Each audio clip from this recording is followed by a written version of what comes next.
Okay, students, we're up to chapter 10 now, but before I get into chapter 10, I wanted to talk about a couple of things. Number one, I assume you've seen the emails and you know the drop date has been extended to May 1st.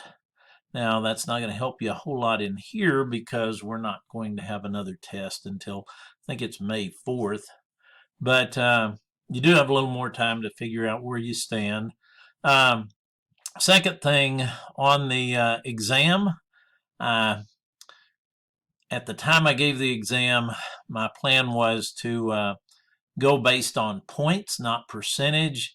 I thought about that after the exam and the grade was so high, but I have since decided I'm going to go ahead and stick with what I told y'all at the beginning of the semester, and that is that exam will be based on points. So that should help you out. Now, the next exam, I'm planning to do a couple of things different. Number one is I'm only going to have it worth 100 points. And the other, I may shorten the time a little bit, but probably not too much for you guys. So, anyway, our next test will be over chapters 8, 9, 10, and 11. So you still have a little time. Hope you're staying up with the homework and the Learn Smarts. Those dates are clearly in Connect. They're clearly on the revised syllabus, and I am holding you to those. The idea there is to try and force you to stay up and not put things off and then try to cover a whole bunch of chapters right at the end before the test. So keep working hard, stay up, apply discipline yourselves. You don't have the discipline of having to come to class, so when it's time for class, just go in there and work on accounting then. And you can't go anywhere in the evening, so work on accounting then. You can't do anything on the weekend, so work on accounting then. Some of you are saying, well, I still have a job. I have to go to work. Okay, when you're not working, work on accounting. Uh, you can only watch so much TV, you only play so many video games. You can spend some time working. So dig in, work hard, and learn the material. That's going to be important going forward. You may think, if I can just get through this class, I'll never need to know this stuff again. And that's just not true. You've got to get through managerial accounting. You also are going to have to use a lot of this information in some of your upper level classes in other subjects. I know the marketing people tell me that they have you do some analysis of some information that comes from the accounting system. And in strategic management, you have to prepare financial statements, and you actually have to prepare what's called pro forma financial statements, which means rather than reporting what happened, you have to try and predict what's going to happen. Now, in accounting, we don't predict the future, but if somebody gives us a set of criteria and says, what if this happens? What would it look like? We can prepare that. We call those pro forma financial statements, and you'll have to do that. So you need to understand financial reporting for that. So please dig in, work hard. This is information you're going to need. Okay, now let's move into chapter 10. Chapter 10 is on liabilities, and it's one of the easier chapters in my opinion. So we will move through it as reasonably quickly as I can, but I still want to make sure I cover the material well for you guys. Not a whole lot here that I want to talk about. We get down here. Now, remember the definition of a liability. In order to be classified as a liability, there are 3 parts to the definition. Hope you remember those. Remember, past, present, and future. So the past part, it arises from a past event or transaction. The present part, it's a present obligation. And the future part, it's going to require a future sacrifice. So the sacrifice is usually either providing goods or services or paying in cash. Okay, so if you keep that in mind and use that test, you should come out fine. Now, a big distinction in liabilities is between current liabilities and long-term liabilities. Now, the definition we're going to work with in here is kind of right here. This definition can be simplified as liabilities that are due within 1 year. So generally speaking, that's what we're going to use in this course as the cutoff for between long-term liabilities and current liabilities. It's not 100% accurate. This is a better definition right here. Current liabilities are defined as short-term obligations that will be paid or fulfilled within the company's current operating cycle or within 1 year of the balance sheet, whichever is longer. That's a better definition. Now, that one still isn't as good as I expect upper level accounting students to understand, but because there are some variations from that. And so, really, current liabilities are liabilities that we expect to have to satisfy using current assets. Now, that's a little more complicated, and it gets into some things where things get just a little bit different in the real world. But our definition we're going to live with here is, generally speaking, liabilities are current liabilities if they're due within 1 year. So we'll just simplify it to that for purposes of this course.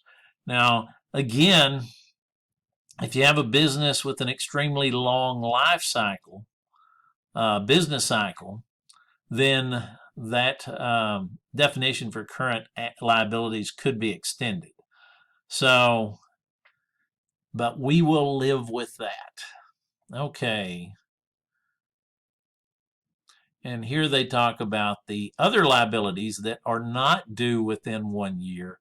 People often refer to them as non-current or more commonly long-term liabilities. Okay, now measuring liabilities. Initial amount of the liability. A company records each liability at the amount of cash a creditor would accept to settle the liability immediately after a transaction or event creates the liability. Now, what that means for current liabilities, that's usually just whatever the face amount is, whatever you've agreed to pay. So if you buy something, you're a retailer and you buy inventory from a wholesaler and they ship it to you and you're supposed to pay in 30 days, you record it at the amount you're going to pay. Now, if it's a long-term liability, and let's say you buy a piece of equipment and you sign a note and you're supposed to pay for it in 2 years, well, then you have to get back into discounting it to get the present value. And I'm not going to really deal with present values. You should get into that in your finance classes.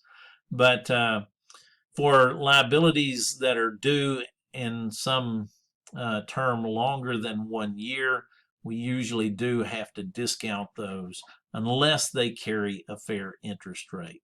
Now, if you sign a note to pay $10,000 plus interest at a fair interest rate, then the present value is $10,000. Okay, now if you sign a note to just pay $10,000 2 years from now, you have to figure out what's a fair interest rate and then discount that back to take out the interest that's going to accrue on it over that 2-year period, because that's how much you owe right now.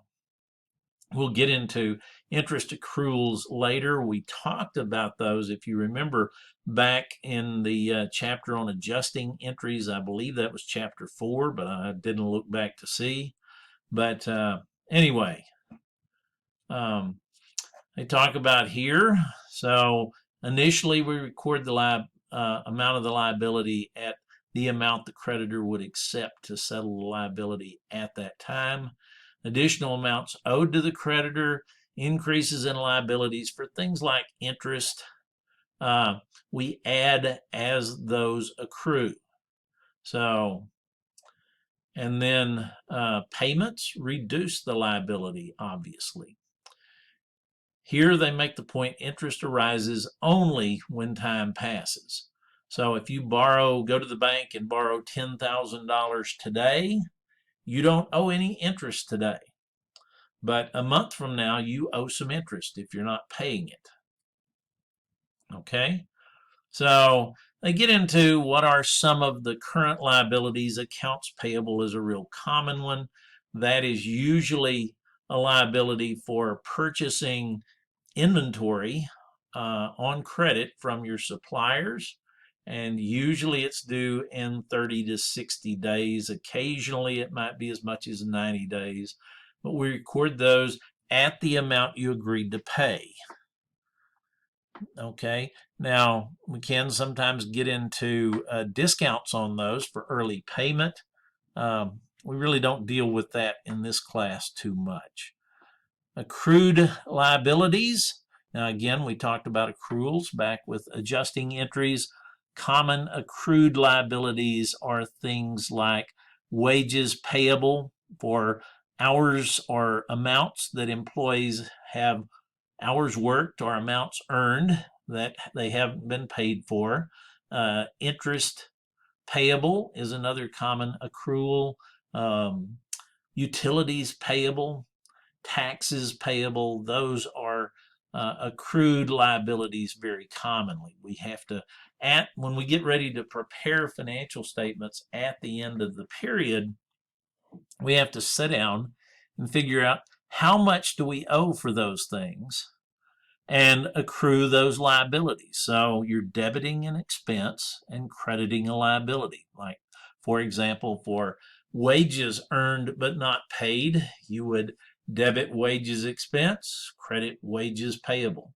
For interest that has accrued on money you've borrowed on a loan or on bonds, you would debit interest expense, credit interest payable. For utilities, you figure out how much in utilities you've used but not paid for, and you debit utilities expense, credit utilities payable. Okay. And there you see, you should know. Remember, when you see those boxes, that's something you should know. So accrued liabilities, liabilities for expenses that have been incurred but not paid at the end of the accounting period. Usually you haven't even seen a bill for them, but you still owe them. So for example, wages. All you know is you owe them. Utilities, you haven't gotten a bill yet, but you know you used electricity, natural gas, whatever it is, since the last bill that you haven't been billed for. Okay, now payroll, you have to remember that there are actually a couple of things that get involved. Number one is the employee's salary or wages that they've earned. Now, another one, there are payroll deductions. So an employee earns, let's say, $5,000. And then we have to withhold from that for income tax that we're going to have to pay on their behalf to the Internal Revenue Service. So let's say they have $700 in income tax withheld. So then they have also FICA or Social Security. Your book talks about it down here. That's Social Security and Medicare taxes that are taken out of their pay. Interestingly enough, with those, the employer actually has to match what's withheld from the employee's paycheck. So let's say we're holding out FICA of $400. So we would reduce how much the employee gets paid by that $400. The employer would also have to match that $400. Okay, and so you see a little bit about that discussed here, and then we get down here to the journal entries, and we have a homework problem, but I'm about to run out of my 15 minutes time here. So I will stop there and talk more about this journal entry, and we'll do the homework problem on the next video.